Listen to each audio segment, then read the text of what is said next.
It's Messi!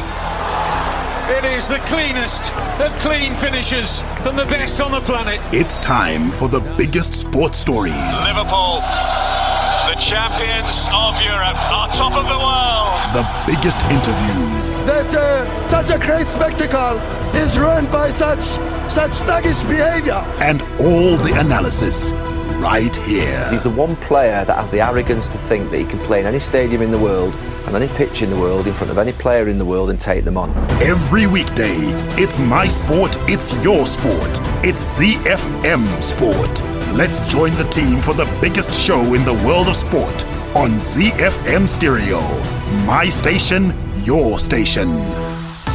It's a Fire Friday on ZiFM Sport. Welcome to the show. End of another week. The days and weeks seem to be flying, and sport is returning at a trickle. As it returns, we will be right here to let you know exactly what is happening in typical ZiFM Sport style. And that team that delivers the show every single weekday is here, and that is Chris Gray. We got Mike Madoda, Alois Punjira, our producer Sean Tafirenyika, my name, Barry Manandi. On the home front tonight, former Zimbabwean track star athlete who is based in the United States says he is pained, pun intended. The country does not have a World Athletics certified track.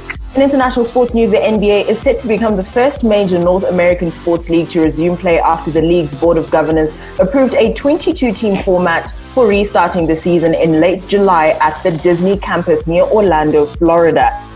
More than 60, we take off in England, where the Six Nations could be played as a home and away tournament next season if the coronavirus pandemic prevents European autumn internationals from going ahead as planned. In Spain, Rafael Nadal says tennis should set a positive example to the rest of society and wait a little bit before resuming competition.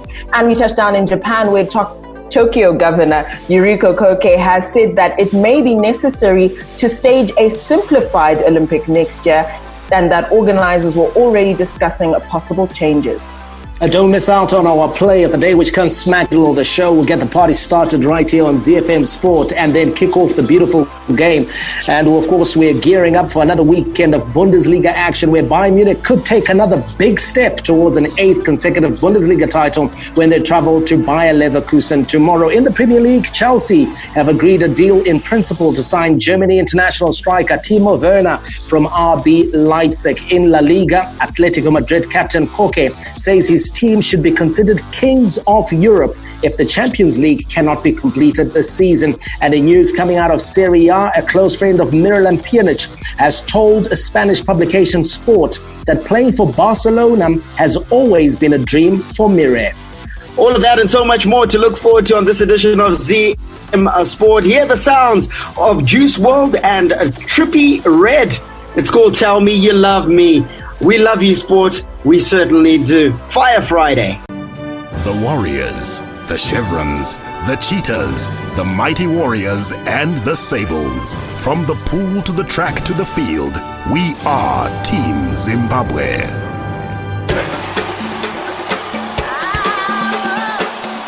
The Home Front. Local sports news and analysis.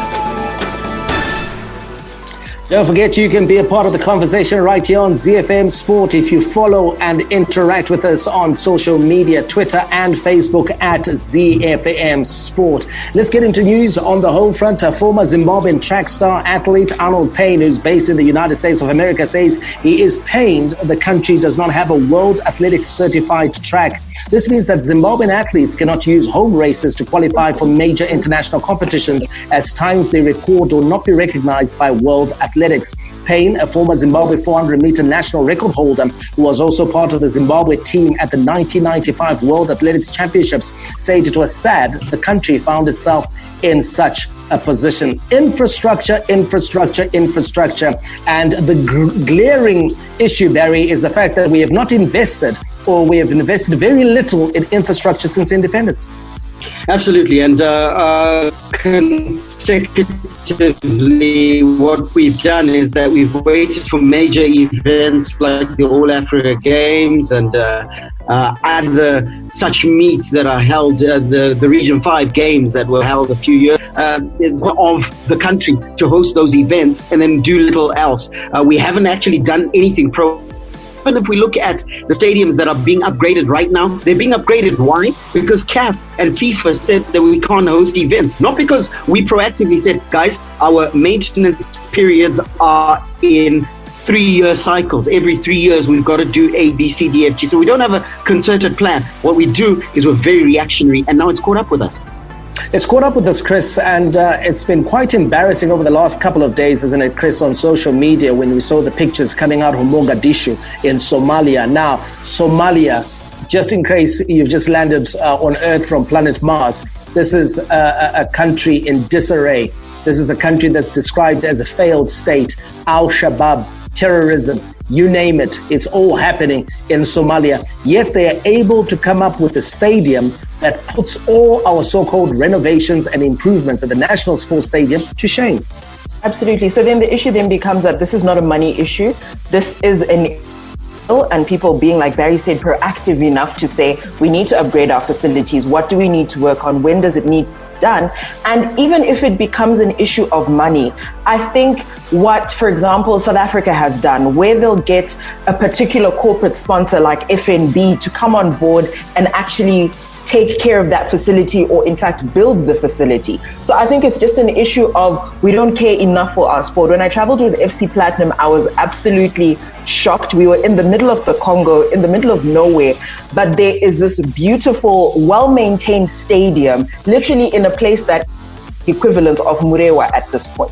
So people recognize the value of sport on the rest of the continent, and our excuses are becoming a little bit ridiculous for me. For example, we're told that we can't do business with China at the moment, when everyone knows and Zimbabweans themselves are doing business with China. So I think we need to move away from a place where we're coming up with excuses and we're being reactionary, and a plan needs to be put in place.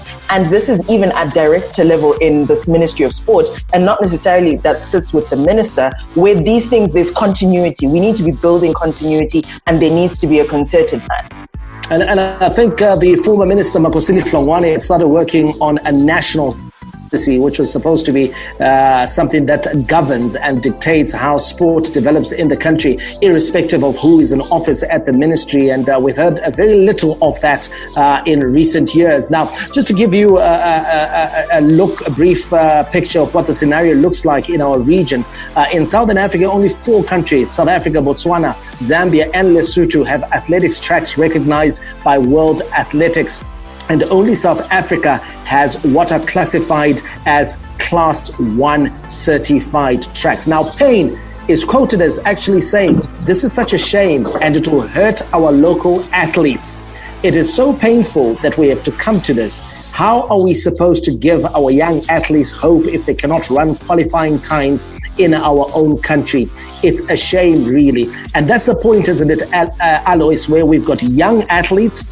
We've got athletes that are sometimes based out in mining communities, based in rural communities, who have no hope in hell of traveling outside the country to go and run on these certified tracks so that they qualify for international tournaments. It means that Zimbabwe could go to these international tournaments or international meets like the Olympics with no athletes having qualified, simply because we have been unable to provide them with the right sort of facilities.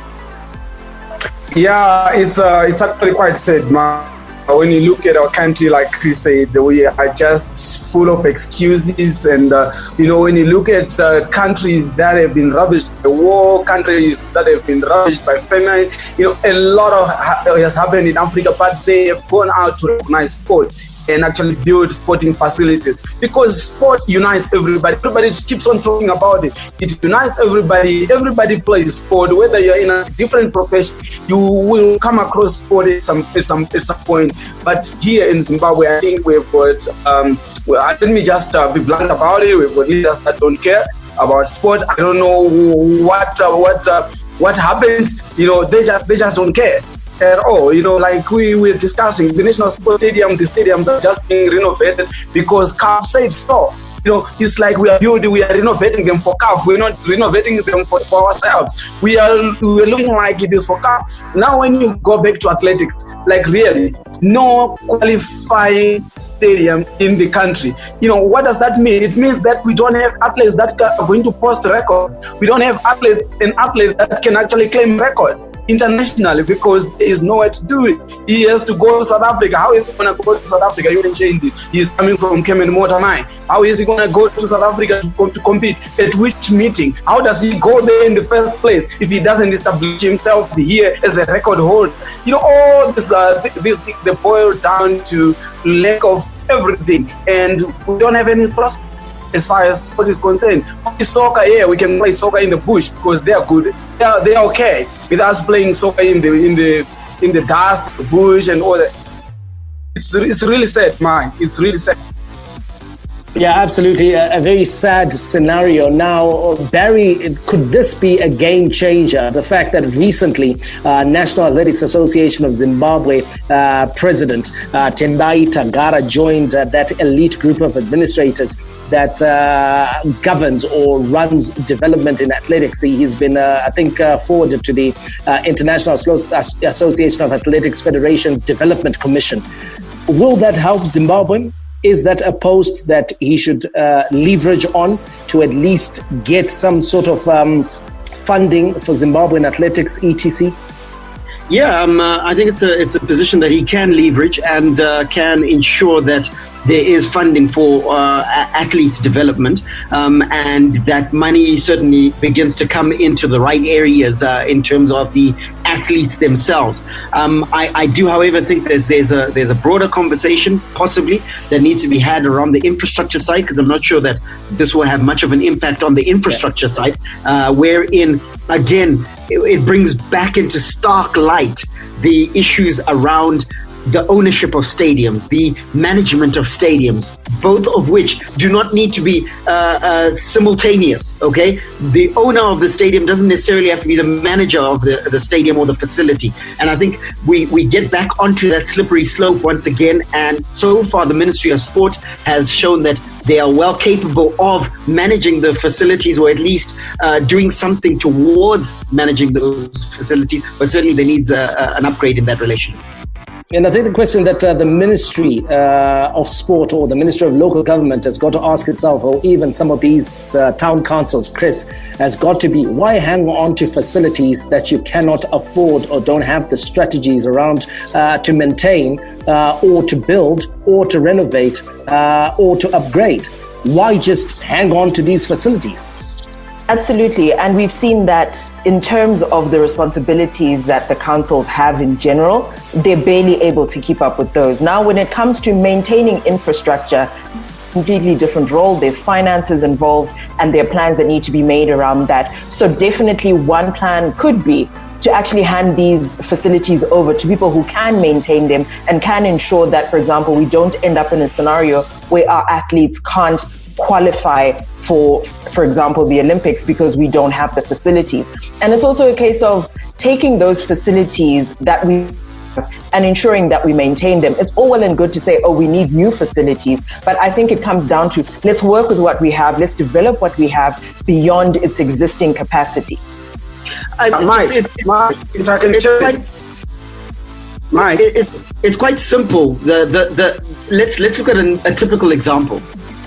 When NASA, Old Mutual, or any other pension fund builds a building, they don't necessarily manage that building.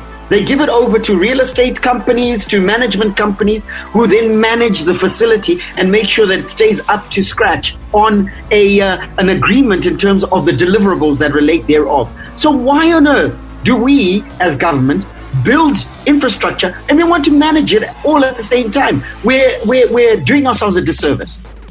What I've heard, I'm not sure if it's true, but what I've heard is that there is a budget for the maintenance of those facilities that comes out every year.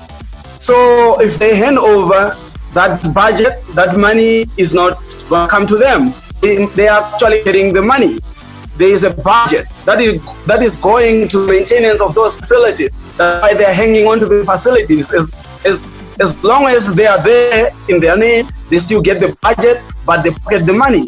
So for me, that's what I heard. I'm not sure how true it is. So probably somebody needs to find out that's true. But if that is true, it is actually very sad because it's actually a detriment. Yeah, well, I've obviously have to dig up on that one, but it's a sad scenario, and it could explain why these city councils are so desperate to hold on to facilities that they cannot afford or don't even have the will to maintain and upgrade. Now, the scenario that we have in athletics, it will mean that Zimbabwe at these international meetings like the Olympics will probably have to be represented by Zimbabweans that are based in the diaspora, those that are based outside of the country, guys like Ngoni Makusha, Tabani Gonye. You've also got South African-based Rutendo Nyahora, and those are the sort of athletes that we can pin our hopes on representing Zimbabwe and flying the flag come the Olympic Games. Hi, my name's Ryan Cairns, Sunshine Tour professional golfer, and you're listening to ZiFM Sport. Time for your local sports news roundup, starting with rugby, where the Bulawayo Metropolitan Rugby Football Board, the BMRFB interim executive, held its first meeting 2 months after being appointed to run affairs of the game in the province. The committee established 3 strategic subcommittees, with Dave Nash heading the infrastructure development portfolio, which oversees operations of Hartsfield grounds. Kays Kanyangarara and Elliot Mandaza are in charge of sports development, while Maria Mushidzwa, Greg Friend are in charge of finance and marketing. Over to karate, where Zimbabwe Karate Union, ZKU, Joe Rugwete, their president, says they have engaged their members regarding the way forward on complying with the World Karate Federation, the WKF statutes. The karate mother body have been operating in violation of the WKF statutes amended in 2018, which prohibit affiliates from mixing semi-contact and full contact karate. According to the WKF Constitution, Article 5.15, national federations are prohibited from being affiliated with any karate organization not recognized by the WKF. We land in the top tier of domestic football. The Casablanca Premier Soccer League Wengezi Platinum Stars coach Rodolphe Lakama has deployed watchmen across the country's major towns to help detect members of his squad involved in money games. The gaffer is concerned that some of the top flight players are playing in such games. Wengezi Platinum Stars is not a Mickey Mouse club, he said. It's a reputable team whose star always shows certain levels of professionalism. The strong words of Rodolphe Lakama, bringing to a conclusion our local sports news roundup. Hi, this is Mike Madoda, and you can catch me and the team for all the latest breaking news out of the world of sport, local as well as international, on your favorite station, my station, your station, ZFM. We are Z-Team on ZFM Sport. Z International Sports News Roundup, where the world comes out to play. Stateside, the NBA is set to become the first major North American sports league to resume play after the league's Board of Governors approved a 22-team format for restarting the season in late July at the Disney campus near Orlando, Florida. ESPN reported the vote was 29-1 in favor of the proposal, with only the Portland Trail Blazers dissenting. The format calls for each team playing 8 games to determine playoff seeding, plus the possible utilization of a play-in tournament for the final spot in the Eastern Conference and Western Conference postseason fields. Again, flexibility, making a plan, and getting and sticking to it, Mike. The NBA has shown the way. Yeah, absolutely, Barry. I think more and more we're beginning to see what the Bundesliga did, I think, in Germany, put a lot of pressure on sports associations, sporting organizations, leagues, not just as far as football is concerned, but the rest of the world, because the Bundesliga has shown that it can be done. It may not be the best, it may not be the best product aesthetically, it may not be 100%, but they're at least making an effort to make sure that games are being played and the league is completed. And so the question that is being asked, I think, is what excuse do you have What excuses can you throw up to justify why you're not going to finish your league? And so the Americans, as we know, Barry, have always had one eye on the money and one eye on public perception. And so they were never going to cancel their leagues because the American spirit is one of defiance. It's one of being indefatigable in the face of overwhelming odds. You know, we will do this. We will get the job done. That is We are America.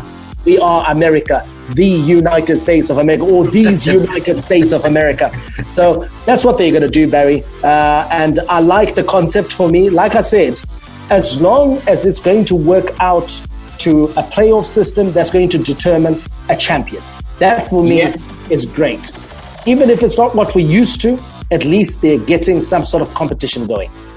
And Chris, Mike pointing out there that it's important for it to ultimately result in a sporting result, as it were. And that seems to be what this is directing us to. Now, give us a synopsis of how it will actually work. And they're talking about this 22-team plan. How will it work?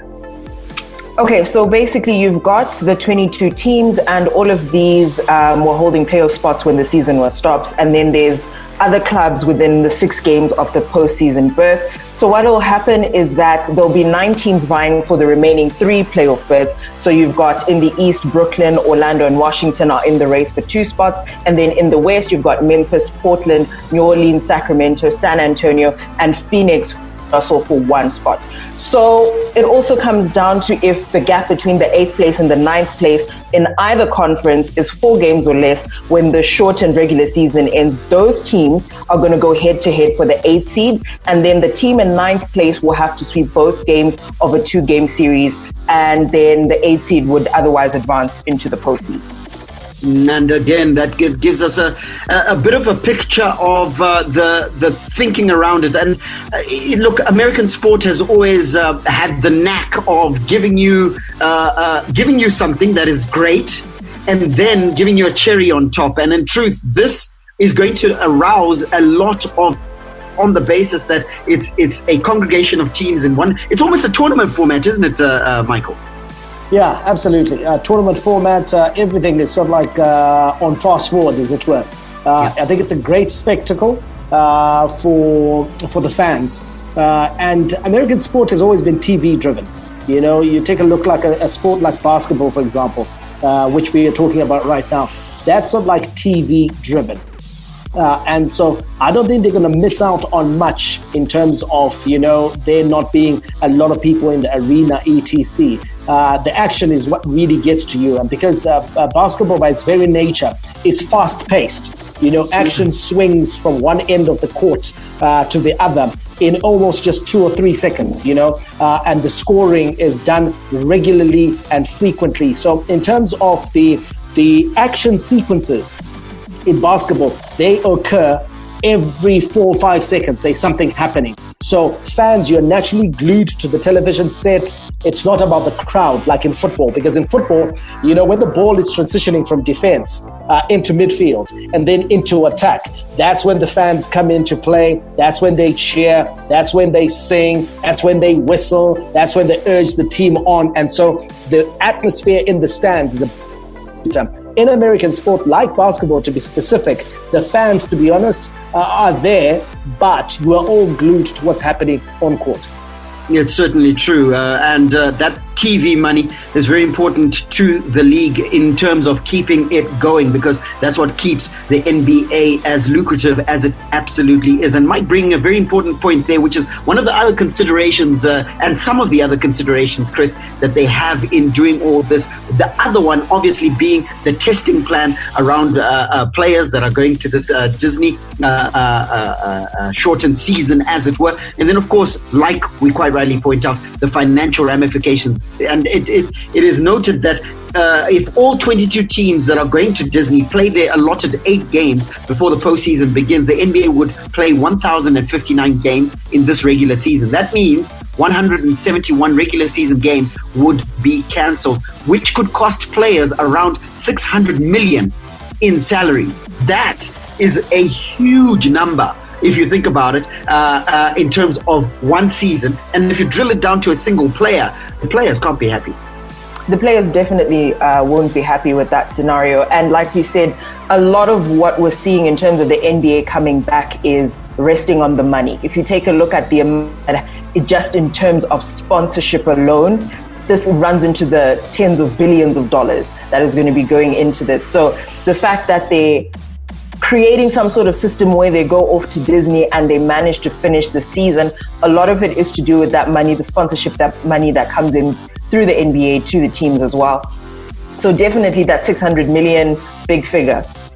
And that is the reason why you get the head of state, Donald Trump, talking about sport, talking about baseball coming back, talking about NFL starting on time, and then, of course, talking about the NBA. That is the significance of the sporting economy in America. And it's a little bit tragic, Alois, when you look at the scenario here on the continent where many countries are responding to the coronavirus pandemic. The presidents of those countries are responding to the coronavirus pandemic. But very little are we hearing about sport and its return, as it were, being spoken of by the highest office in the best minister will talk about sport. Yeah, that brings us to the very issue we discussed, that we don't really take sport very, very seriously. You know, it's nothing. You know, it's nothing. Whereas in other countries, that's actually the priority. You know, in Europe, in America, sport is actually the highest priority. That sport has to come back in. You know, Donald Trump was actually on CNN actually declaring that we can't live without sport. So sport must come back. So they are reacting to their president, who actually talked about it in public, that sport has to go on. So here, you know, we are actually crying about the facilities. You know, we can't say sport must go on when we actually don't have the facilities. We don't sprout them up, we don't renovate them, we don't keep up, we don't build new facilities. So it shows that we're not really serious about sport. We just don't care. I say we don't care. That's why you don't see a lot of people talking about sport. But in other countries, it takes high priority. Even here next door in South Africa, sport is taking very big priority. They are prioritizing sport. They certainly are, and we hope to see that begin to happen, because sport in itself is a huge industry. Now, back to the NBA, teams are likely to be allowed to open training camps in late June before arriving at the Disney complex around the 7th of July. Once their camps will continue, and teams will likely have the chance to have some scrimmages or pre-season games against other clubs before the regular season resumes. The NBA on its way back, just like most other sport around the world. Hi, my name is Zimbabwe Athletics, Los Angeles Clippers small forward, and you're listening to ZiFM Sport. Around the world in 60 seconds. International sports news. We take off in England, where the Six Nations could be played as a home and away tournament next season if the coronavirus pandemic prevents European autumn internationals from going ahead as planned. RFU Chief Executive Bill Sweeney remains optimistic it will still be possible for England to play planned tests against New Zealand, Tonga, Australia and Argentina in November, but said several contingency plans were under discussion, including an expansion of the Six Nations to fill the void. We head over to Spain, where Rafael Nadal says tennis should set a positive example to the rest of society and wait a little bit before resuming competition. The 19-time Grand Slam champion does not think tournaments should restart until every single player is able to travel freely and safely. No tour events will be staged until the end of July at the earliest, and the Spaniard said he's currently desired to travel to New York in August to defend his US Open title. We touched down in Japan, where Tokyo Governor Yuriko Koike has said that it may be necessary to stage a simplified Olympics next year, and that organizers be discussing possible changes.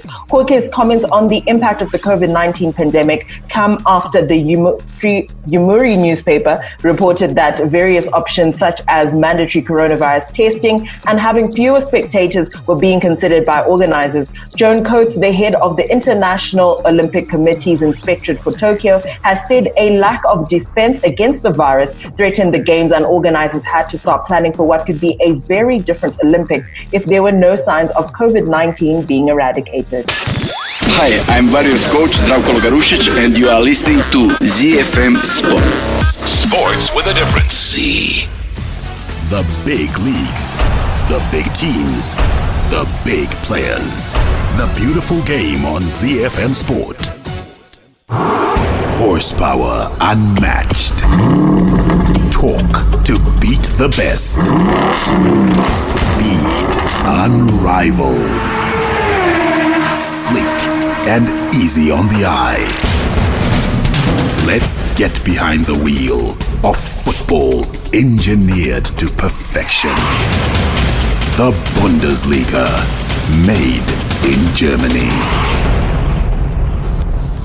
Kicking off in Germany, where Bayern Munich can take another big step towards an 8th consecutive Bundesliga title when they travel to Bayer Leverkusen tomorrow. Hans-Dieter Flick's side are currently 7 points clear at the top of the table with just 5 games remaining, meaning they're just 3 wins away from the title. Last weekend's 5-0 win over Fortuna Düsseldorf extended Bayern's winning run to 9 games in all competitions, but Saturday's game will not be a walkover, with Leverkusen still fighting to secure Champions League football for next season. So, 2 teams with 2 different motivations. Barry, Bayern Munich obviously looking to wrap up the title as soon as possible so that they can possibly prepare and concentrate on a Champions League campaign that sees them already 3-0 up versus Chelsea, and so with 1 foot into the quarterfinals.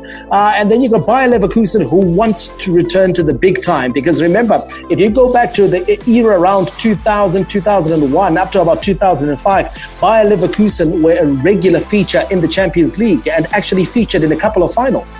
Absolutely, and so this is almost. I think people will diminish the significance of this matchup. It's a big football match, this, because of those very motivations that you've quite rightly pointed out. Bayern Munich themselves, you pointed out the fact that they've got a 9-game winning run in all comps. But I think the more significant thing is that in those 9 games, they have been scoring freely. So that's going to be a tough one for Bayer Leverkusen to keep Bayern Munich out. And then at the same time, it tells you that when you play Bayern Munich, you're going to have to score. And the one thing we can say about Leverkusen, they're likely to, because they boast the prodigious talents of Kai Havertz. Yeah, absolutely. And Alois will love this, because I think this is going to be a classic matchup of strikers. I think the striker that has the better outing on the afternoon or on the day between Robert Lewandowski and Kai Havertz will possibly win the game for their team. Because like Barry pointed out, Alois, Bayer Leverkusen are no pushovers. And if Kai Havertz is informed, if he gets on the score sheet and they get to score, and he gets to score a couple of goals, it could be an interesting duel between him, who's the young hot thing in German football, and the more established senior striker in Robert Lewandowski. Yeah, it's going to be very quite interesting, Mike. And like you said, he has to score. They said if you are playing against Bayern Munich, they will score. So if you're going to win, you have to. It's a win that you know that you're going to concede, because they will definitely score. And for me, that puts Lewandowski up front, because when we say that Bayern are going to score, who is the most likely to score for Bayern Munich? Well, it's Lewandowski. So it's going to be very interesting to see how these two compete against each other. But Bayern Munich will definitely score, and they've got a better defensive record as well. So I don't really. It might be a very tough match. Yes, a tough contest, but I'm seeing Bayern Munich roaming away with it, and we have seen it. 8 titles in a row is just like in front of them. They are taking it, and they are on a roll as well. So for me, as much as it's going to be tough, I see Bayern Munich taking all 3 points and marching on to their 8th championship in a row. Chris, Kai Havertz, for different reasons as well, might say to himself, you know what, this might not be all about the team. It's also about me, as I continue to build my own personal reputation, as I continue to build my own brand, so that I can command the attention that I deserve and possibly the pay packet at a bigger club. These are the games that he has to perform in, so that he keeps that narrative going that he is the hottest prospect in European football.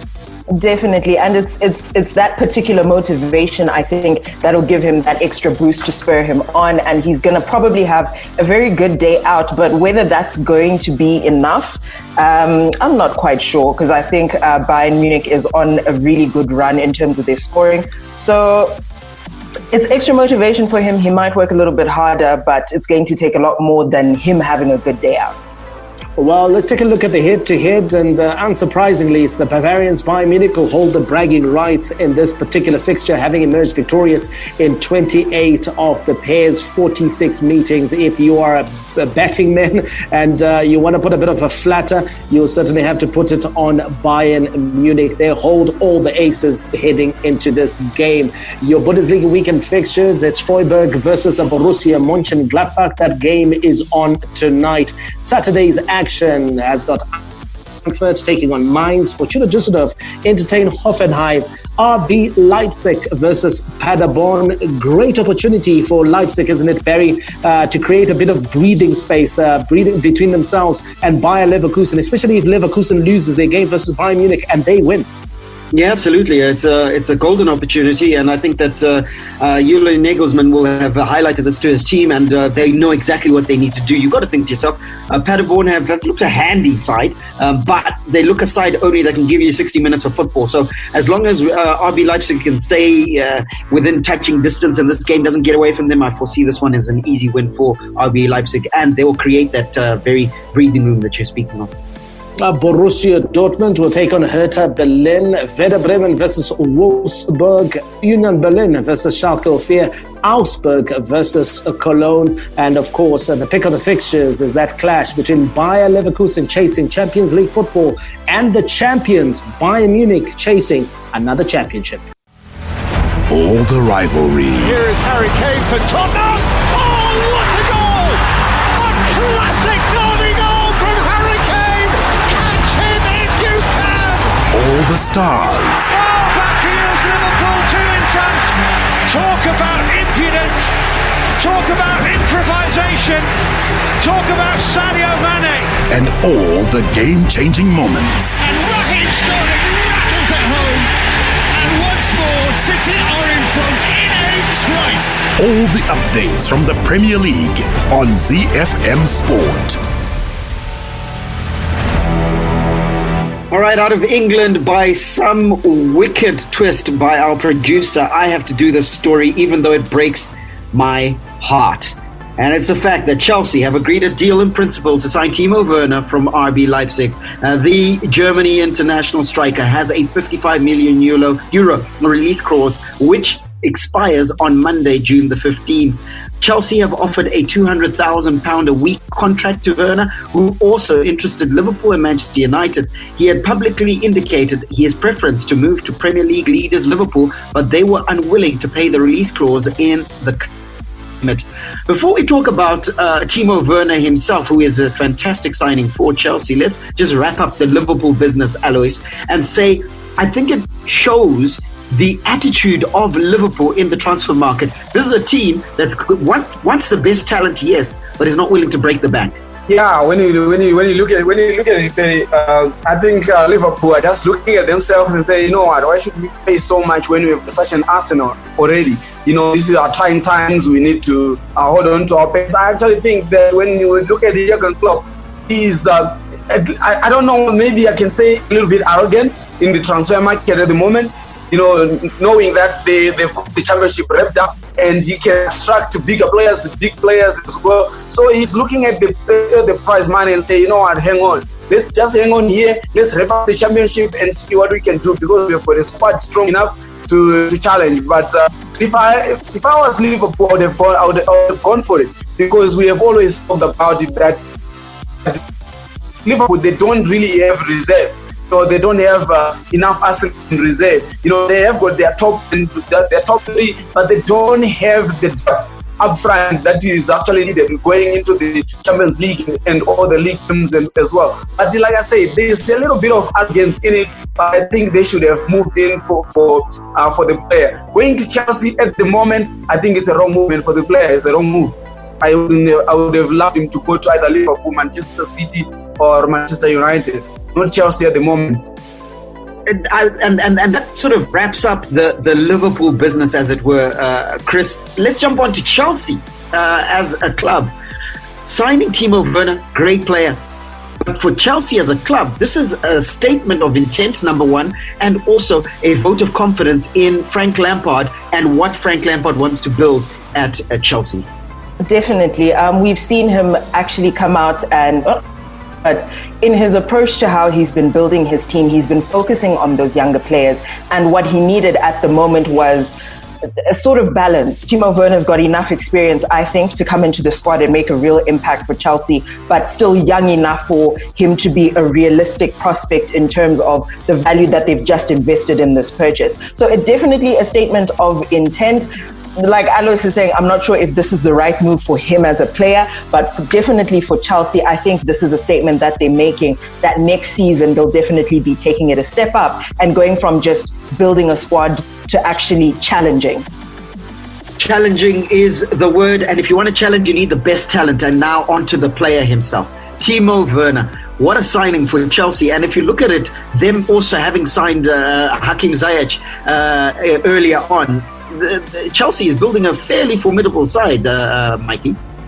Yeah, it's a formidable side. That lacks some experience. And that'll be the only downside, because Hakim Ziyech is coming in from Dutch football. He's done very well in the Champions League, but he's used to be playing his football in a certain way, the Ajax Amsterdam way. So he's a pass and move type of player, clever runs, clever movement. The game is played a lot differently in England. You won't be afforded the space, you won't be afforded the time. It's a lot more physical.